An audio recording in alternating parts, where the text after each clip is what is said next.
L'église catholique, c'est une salle d'entente pour aller en enfer. Ah oui? Ah oui? Mettez ça sur internet, je l'ai dit. L'église catholique, c'est une salle d'entente pour aller en enfer. Ah oui? Ah oui? Mettez ça sur internet, je l'ai dit. Prenez ces CD, mettez-les dans une église, dans une maison reine de catholicisme, fouillez, laissez le CD. Je vais vous donner le dernier verset de la Bible qui cite Marie. Le dernier des versets de la Bible qui cite Marie. Et voilà Marie maintenant, le dernier verset biblique sur Marie ne montre pas Marie qui est en train d'être enlevée, mais dit ceci, Acte 1, 14. C'est le dernier verset biblique qui parle de Marie, mère de Jésus. Après cela, on ne parle plus d'elle dans la Bible. Acte 1, 14 nous dit: tous d'un commun accord persévérer dans la prière avec les femmes et Marie, mère de Jésus, et avec les frères de Jésus. Amen.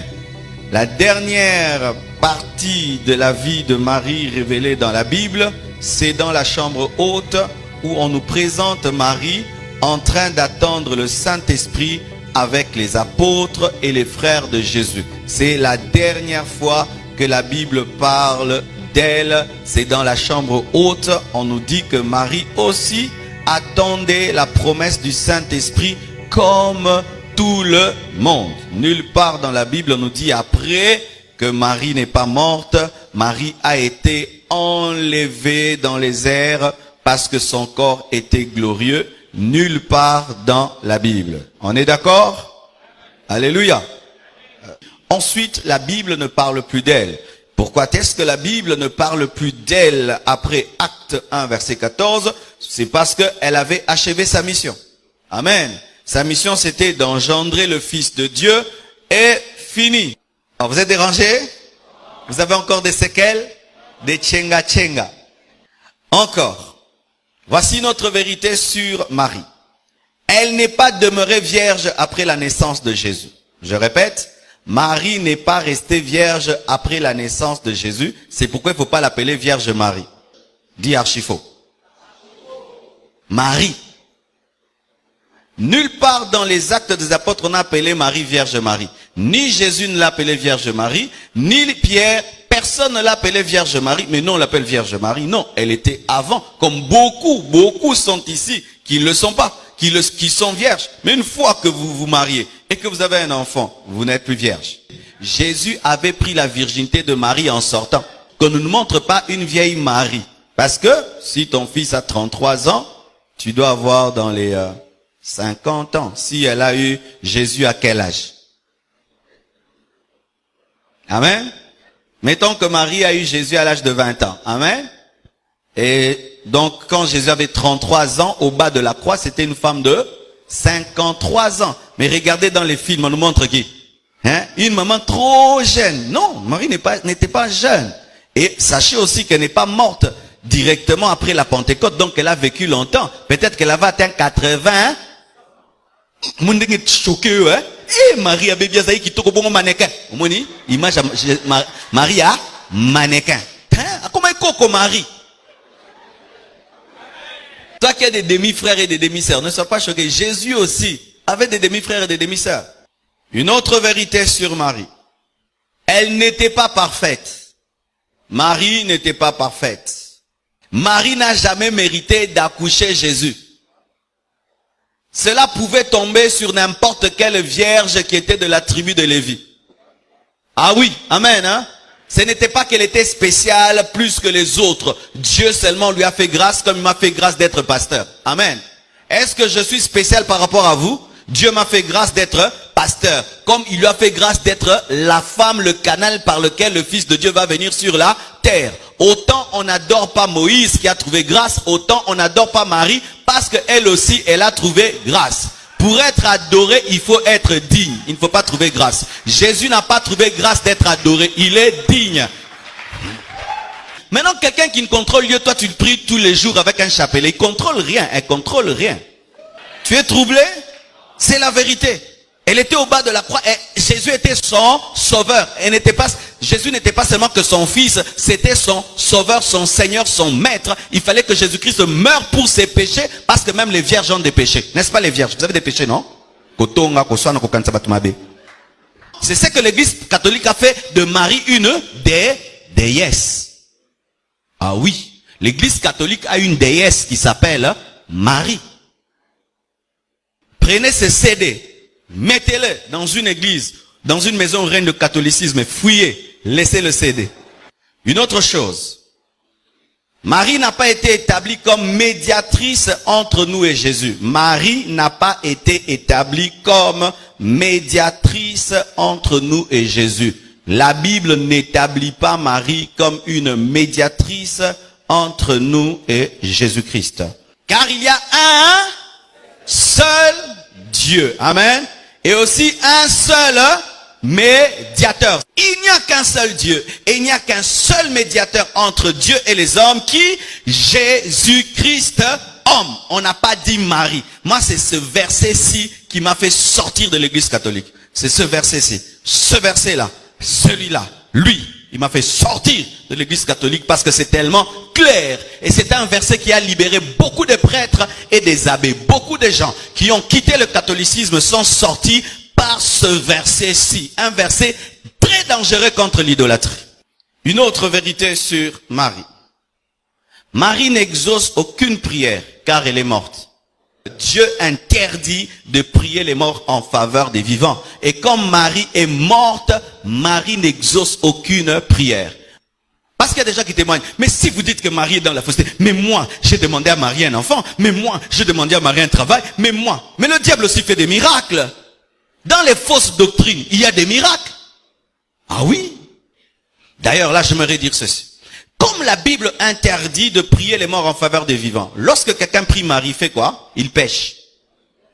Lorsque quelqu'un prie Marie, qu'est-ce qu'il fait? Il ouvre des portes aux esprits de mort. Lorsque quelqu'un prie Marie, il fait du spiritisme. Et vous imaginez toute une église, on est en train de prier Marie.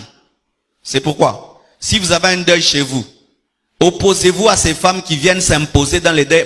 Ta famille n'a Marie a mbote. Donnez-moi la main, je vais parler. Tu penses que toi, tu peux aller dans le deuil d'un catholique pour prêcher Jésus? Mais pourquoi vous n'avez jamais prié à l'église catholique? Votre père, votre mère, tout cela, la personne qui est morte n'a jamais été là-bas, mais tout d'un coup, ces BFC viennent, ils s'imposent, ils viennent avec de l'encens, et puis vous entrez dans ces choses. Non! Non!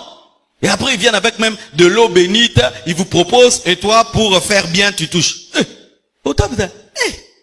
Moi, quand je vais dans un deuil et ils commencent leur chose, je sors. Je ne peux pas participer au spiritisme. Je ne suis pas dedans. Mais qu'est-ce qui arrive souvent? Nous pensons que prier Marie, ce n'est pas grave. C'est très très grave. C'est prier quelqu'un qui est mort. Oui? Quelqu'un qui tout le temps son chapelet, Marie, Marie, Marie, ouvre des portes aux esprits dans la maison. Mais qu'est-ce qui se passe? Nous, les personnes qui sont maintenant dans le réveil, nous ne prenons plus à la légère le catholicisme, alors que le catholicisme est une grande porte des démons. Parce que c'est une religion qui prie les morts. Tout est dans la Bible. Bien aimé, lisez la Bible, vous n'allez jamais tomber dans des hérésies. Si c'est que je t'enseigne n'est pas la Bible, ne le crois pas. Ce n'est pas parce que Marie a demandé à Jésus-Christ de changer l'eau en vin qu'elle est devenue médiatrice, parce qu'aussi plusieurs personnes, Jairus, la femme syrophénicienne, ont fait aussi une médiation sans pour autant qu'elles puissent être établies comme étant des médiateurs ou des médiatrices. Amen. Parce que nous avons un problème, nous avons commencé à croire que les païens, c'est essentiellement ceux qui prient, plutôt ceux qui vont dans les bars. Non, un païen, c'est celui qui est en dehors de la sainte doctrine. Et il y en a aussi qui ont cet esprit-là même dans l'église de réveil. Ils viennent ici, mais après le culte, ils ont des petits rendez-vous avec des copains et des copines. Lui et sa copine et son copain prient à la compassion. D'ailleurs, vous êtes assis l'un à côté de l'autre. Bouzoba. Évite d'être trop cool, tu vas couler en enfer. Elle est très étonnée, Marie, je vous assure. Elle est très étonnée dans... D'ailleurs, elle ne sait pas qu'on l'a pris. Savez-vous qu'elle ne sait pas? Ah oui? Toutes les personnes qui sont mortes et qui sont dans le paradis sont déconnectées totalement de cette vie. Et toutes les personnes qui prient Marie, Marie ne sait même pas qu'on l'a pris. Au dernier jour, elle serait étonnée, on lui dirait, tu sais, il y a beaucoup de gens qui sont en enfer à cause de toi. Moi? Qu'est-ce que j'ai fait? On dit que non, tu étais médiatrice. Moi? Ah! Non, vraiment les prêtres, ils ont exagéré. Mais je vous assure, Marie sera très étonnée au dernier jour lorsqu'elle apprendra que beaucoup de gens sont allés en enfer pour elle. Parce qu'elle, elle n'a jamais prétendu être la médiatrice. Jamais. Le jour de la Pentecôte, elle reste calme, elle laisse Pierre prêcher. Elle n'était même pas une des diaconesses dans l'église primitive. Même pas ancienne, rien du tout. Une femme comme toutes les autres. Au point où même il y a d'autres maris qui sont des stars par rapport à elle. Marie de Magdala. D'ailleurs, Jésus-Christ ne lui est même pas apparu le jour de sa résurrection.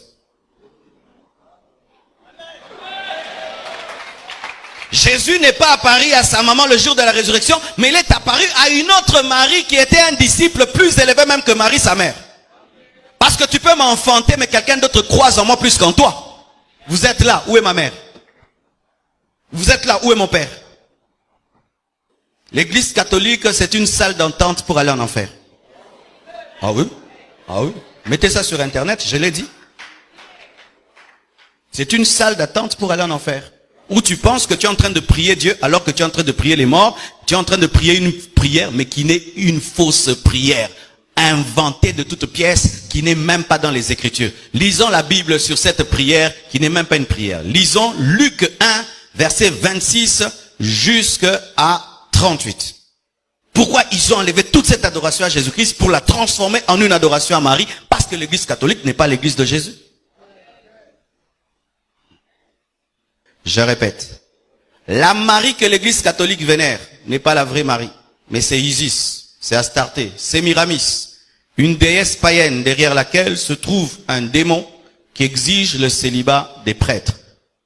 Jamais je ne considérerai un adorateur de Marie comme un chrétien. Jamais, jamais, jamais, jamais. Même si tu as la douceur et une douce voix, jamais tu es perdu avec ta douceur.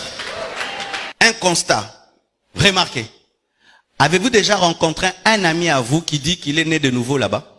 Est-ce que tu as déjà entendu quelqu'un? J'ai abandonné mes péchés par la prédication du prêtre. Otikaki? Nakunando kangelote.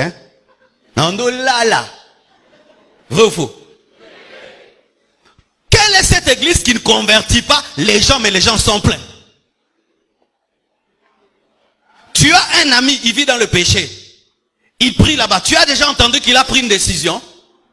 Pourquoi? Parce qu'ils ne sont pas là pour vous amener au ciel. Ils sont là pour vous donner des écoles, des hôpitaux. Voici la stratégie du diable. Être là le jour de ta naissance, être là le jour de ta mort, être là pendant que tu grandis. C'est pourquoi quand ils viennent, ils font des maternités. Et à la maternité, quand tu nais, ils viennent, ils te font un signe. Et quand tu commences à grandir, ils font des écoles maternelles, secondaires, humanitaires. Et ce sont eux qui, jusqu'à la licence, t'ont éduqué. Et le jour que tu meurs, ce sont encore eux qui ont plus de faveur d'entrer dans les hôpitaux pour te faire le dernier signe et t'enterrer bien. Je suis chrétien, je suis né de nouveau. Je me suis baptisé après ma conversion, pas lorsque j'étais bébé. Car lorsque tu baptises un bébé, tu l'as lavé sans savon. Baptiser un bébé, c'est le laver sans savon. Baptiser un bébé, c'est le laver sans savon. Et c'est seulement laver le front. Un pasteur commet la pédophilie. L'église, c'est pas. Mais un prêtre reconnaît qu'il a commis la pédophilie pendant des années. Qui mien? Pourquoi? Ouvrez vos yeux, mes frères et sœurs. Si vous êtes dedans, sortez. Si ton père est dedans, ta mère est dedans, tous les jours dérange, tu dois recevoir Jésus. Discute la parole avec tes cousins, tes cousines qui prient là-bas, qui soient dérangés, même s'ils vont te haïr, même s'ils vont te tabasser. Ils ont entendu la parole de Dieu et un jour ça portera du fruit. Amène-les à douter de leur base. Ne les laisse pas tranquilles parce que leur sang te sera redemandé. Comme tu as entendu cette parole, Dieu te jugera si tes frères et sœurs continuent à prier là-bas parce que tu connais la vérité et tu dois affranchir tes frères et sœurs. Nous ne recevons pas la parole pour nous moquer d'eux, mais pour aller vers eux et leur prêcher la parole. Et si tu ne savais pas discuter la parole, tu as maintenant des arguments solides pour les sortir de là. Et je te dis qu'au ciel, ils te diront merci. Au ciel, ils te diront merci. Au ciel, ils te diront merci. Vivez la sainte doctrine et vous amènerez les gens dans la sainte doctrine. Que Dieu vous bénisse abondamment.